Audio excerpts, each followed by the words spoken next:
the Assembly do now adjourn. Ms Lauder. Thank you, Madam Deputy Speaker. I recently visited the offices of Dementia Australia ACT in Kaleen. And Dementia Australia ACT is the peak body representing the interests of people affected by dementia in the ACT. It was founded in 1997 by a group of dedicated professionals and volunteers working in the community and aged care sectors. Nowadays, the Kaleen premises are headquarters for 22 professional staff and 20 volunteers, and together they provide support services for people with dementia, their families and carers. Of course, they were previously known as Alzheimer's Australia and Alzheimer's ACT. The organisation changed its name last year to Dementia Australia. There are more than 100 different types of dementia, and Alzheimer's disease is just one of those. So the new name reflects that as the peak body, they're here for people of all ages, living with all forms of dementia, their families and carers. To coincide with the name change, Alzheimer's Australia state and territory bodies joined together to become one single organisation, Dementia Australia. Dementia is the second leading cause of death of Australians, contributing to 5.4% of all deaths in males and 10.6% of all deaths of females each year. In 2016, dementia became the leading cause of death amongst Australian females, surpassing heart disease, which had been the leading cause of death for both males and females since the early 20th century. Without a medical breakthrough, the number of people with dementia is expected to increase to more than 500,000 by 2025 and over 1 million by 2056. Currently, an estimated 250 people get diagnosed with dementia each day.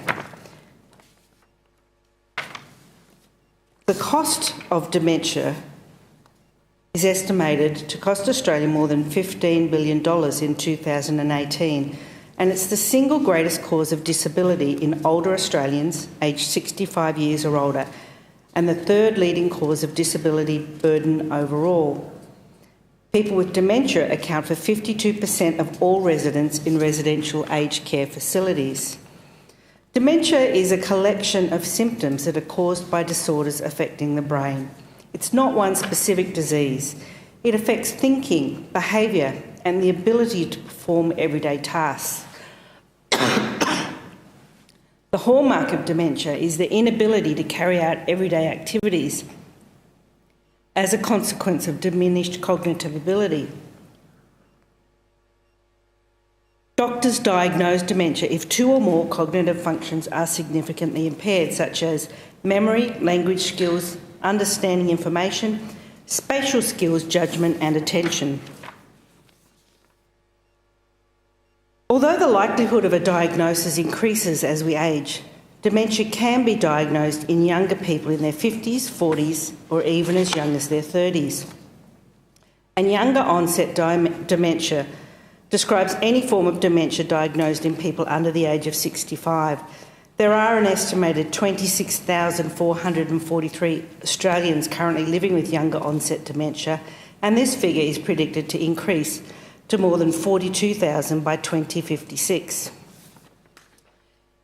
Madam Deputy Speaker, when words begin to escape you and you can't remember where you live or that you've met someone before, a previously vibrant, intelligent and self-reliant adult may face a devastating diagnosis of early onset dementia, the impact of which on that individual and their family cannot be understated. Dementia ACT provides Respite Links, Dementia Links, a counselling service, Dementia Network, liaison officers, a library, a mobile response team and a newsletter, amongst other services. Madam Deputy Speaker, you can find out more from Dementia Australia, which is located in Kaleen, or you can call the National Dementia Helpline on 1800 100 500.